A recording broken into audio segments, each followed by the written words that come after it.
So good morning everyone.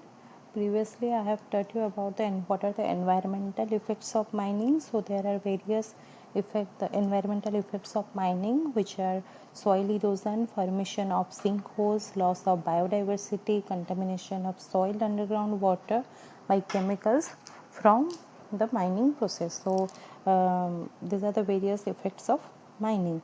Okay, so what do you mean by biodiversity? Biodiversity is the variety of life on earth is called as our biodiversity.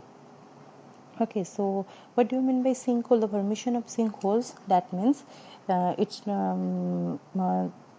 that means the hole in the ground caused by some form of collapse of the surface layer.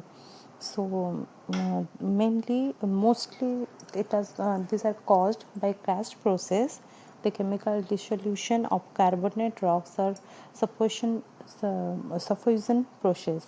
So mainly it creates a big hole in the earth surface due to the excessive mining. So we need to control it.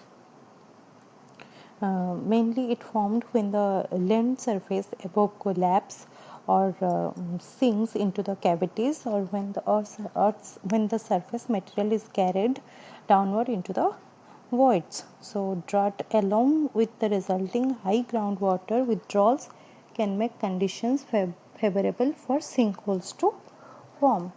Okay, so we need to refill the blank surface, blank space after mining.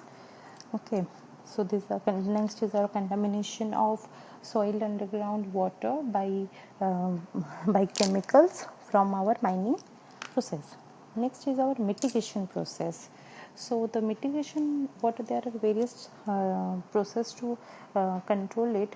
And first one is your closing illegal and unregulated mines, scrap mining and recycling, green mining technology, closing of shutdown mines, better regulations, then improving the efficiency and manufacturing process, replenishing the environment, improving the environmental performance, accurate tailing or toxic mining waste. So these are the various mitigation process, and we need to overlook in that. Okay, so if some mines are illegal, mainly people are now doing the illegal mines work. So we need to close those mines, shut down the mine is closing up shut down mines. Those mines which are already get shut downs, we need to close it. Also we need to close the unregulated mines. Okay, so then there is a term that green mining technology. So we also we need to also do that for from improving water consumption to lowering energy cost, and from investing in R&D to finding new ways to output an old mine to pasture. 2014 is said to be a significant year for green mining. Okay,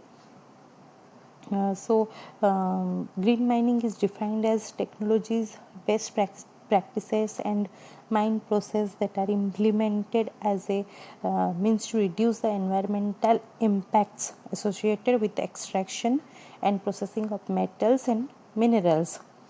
So examples include the reduction of greenhouse gases, selective mining approaches to reduce ecological footprint, and reduction in chemical use.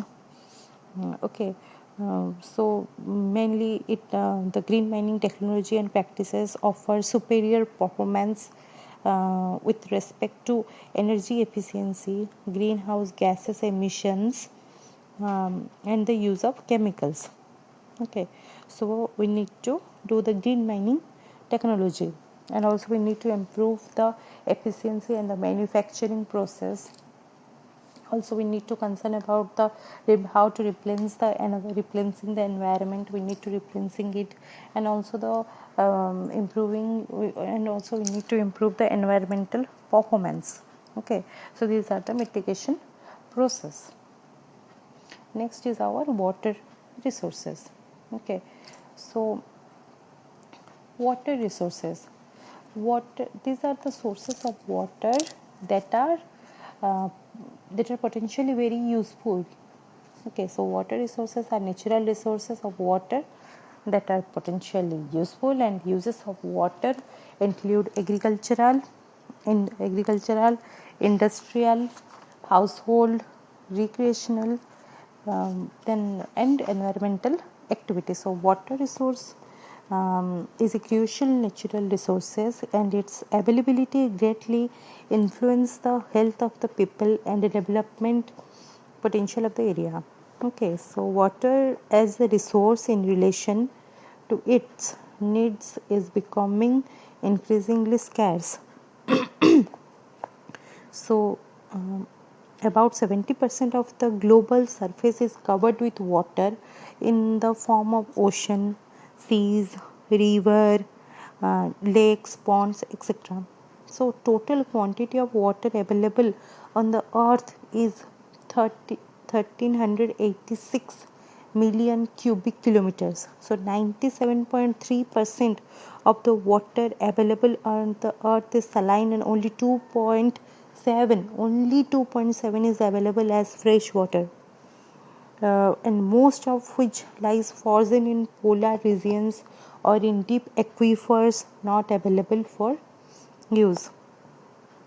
Okay, so the main annual rainfall taking the country as a whole is 1170 mm. This gives an annual precipitation of about 4000 kilometer cubed. So a significant part of this precipitation returns back to the atmosphere as evaporation.